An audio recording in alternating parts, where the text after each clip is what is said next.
In this week's extended edition of Taylor's Take, Austin Pollack and I chatted with head coach Ben Taylor about his team in the Mat-Su Valley and the season going forward. All right, so your second season back in the ABL, what led you to come back?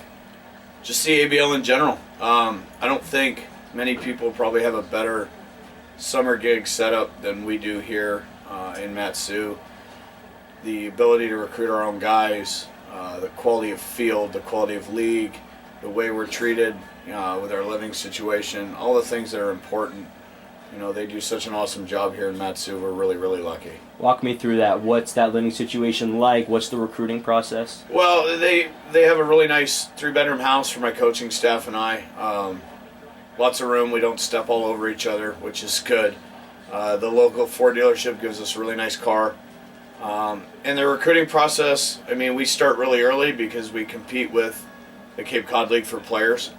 And we were able to start signing guys. I got home the 7th of August last year, and I think I had my first signs August the 9th. And that's why we were able to get some of the quality kids that we have up here right now. Well, you're a coach at Chandler Gilbert, so there's not really much time for you to go out and look at these players. Who goes and learns about them and says, I want that player? Well, a lot of it's just trust from coaches. I mean, most of these schools, this is my 9th summer, I've had players from most of these coaches over the last 9 or 10 years. So they understand what I'm looking for, you know, the kind of player. And most of these guys have pretty good pedigree. So that takes care of itself. And a lot of these guys come through Arizona to play the U of A or Arizona State. So it's easy to get my eyes on them and meet some of them and spend some time with some of the players. You're one of the younger coaches in the league, so maybe you're able to connect with the players much better. Do you think that leads to success?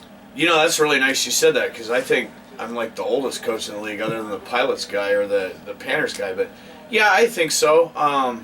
They probably think I'm 50 years older than they are, but it's nice. I mean, and it's nice to have my assistants the way, you know, Sean's 26 and he's close enough where he can relate to them, and, you know, Brad as well. Yeah, we have a good relationship with our guys.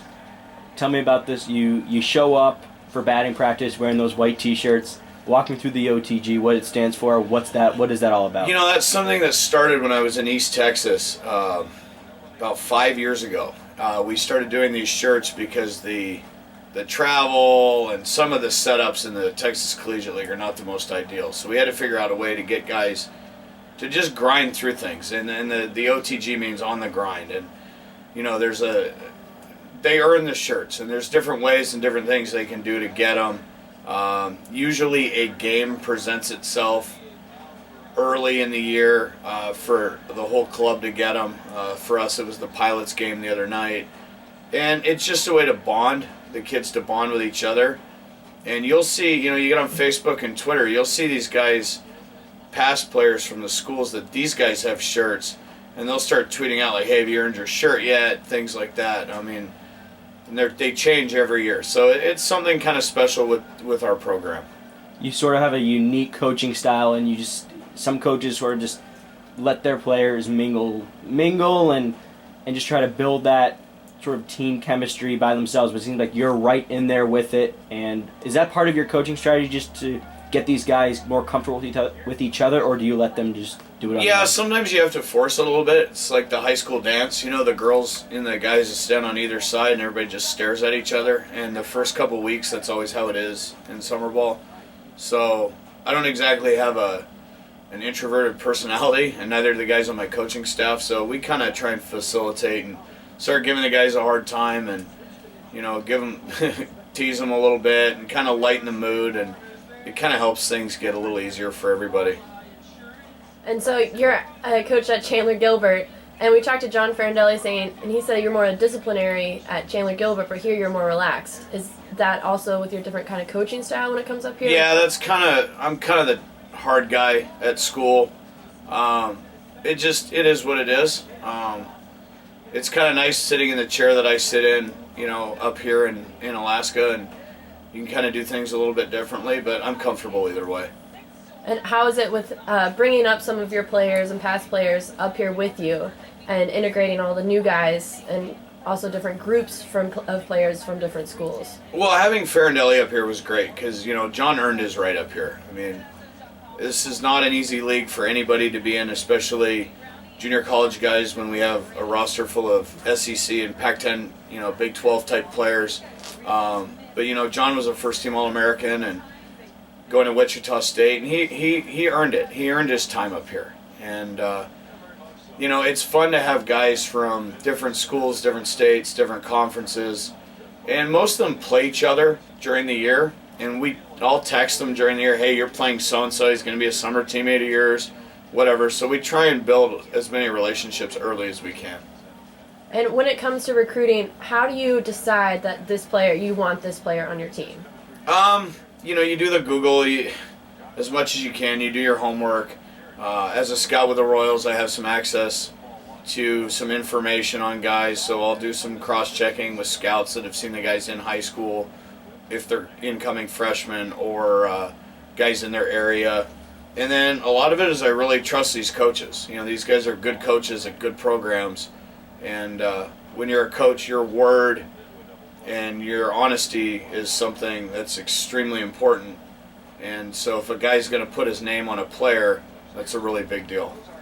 And we've seen some guys arrive kind of later on, a couple weeks after, most of the team has already come to Alaska. How is that? We've seen you just throw guys into a game, sometimes as soon as they get into Anchorage. So do you like that, just putting players out there and that kind of team bonding? Yeah, for sure, because they're not here to sit. They're not here to sit in the bullpen. They're not here to sit on the bench. And sometimes when you put a guy in a situation that's a little more uncomfortable or ideal than you would like, you find out a lot about that player as an individual. And, it's good for the team. It shakes things up a little bit. Some guys have come in here, Cam Newell, Johnny Loker. I think it was 24 hours after he got here, hit a walk-off grand slam. You win a game, you come back from being down 7-1 in the 7th. He certainly stepped it up. And Cam Newell, who we talked to, said he's not really known for this whole power thing. He's got 3 home runs. He's been doing nothing but hit the ball. Yeah, Newell's old.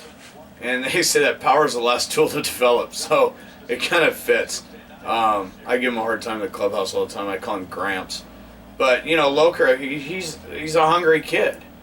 That's a Team USA guy that maybe didn't get the playing time that he had hoped for at Stanford, which is obviously a really good program. They got eliminated from the Super Regionals by the now national champs. And these guys, they got something to prove. And Newell was a guy that was definite draft prospect for 2014 and for whatever reason was passed over. And he's got something to prove. And, this summer is a good way for him to really get on everybody's radar and show that he is a prospect. So a rain out last night, scheduled day off today, but probably would have been a rain out again. But 2 games on the road tomorrow. You're 10-4 overall. How do you feel about this team going forward? You know the National League a little bit better. You know the Pilots, and you know the Chinooks. How do you feel about this team moving forward? No, I always feel good. This team, we feel like we have a chance to win every night. And the starting pitching has been fantastic over the last few days. We kind of switched up some things with our pitching and our plan as to how we want to do some things as a catching core and a pitching staff. And guys have really nutted up and executed the plan, and we've seen it bear some fruit. And yeah, it's nice. We got a chance to win every night we go to the park.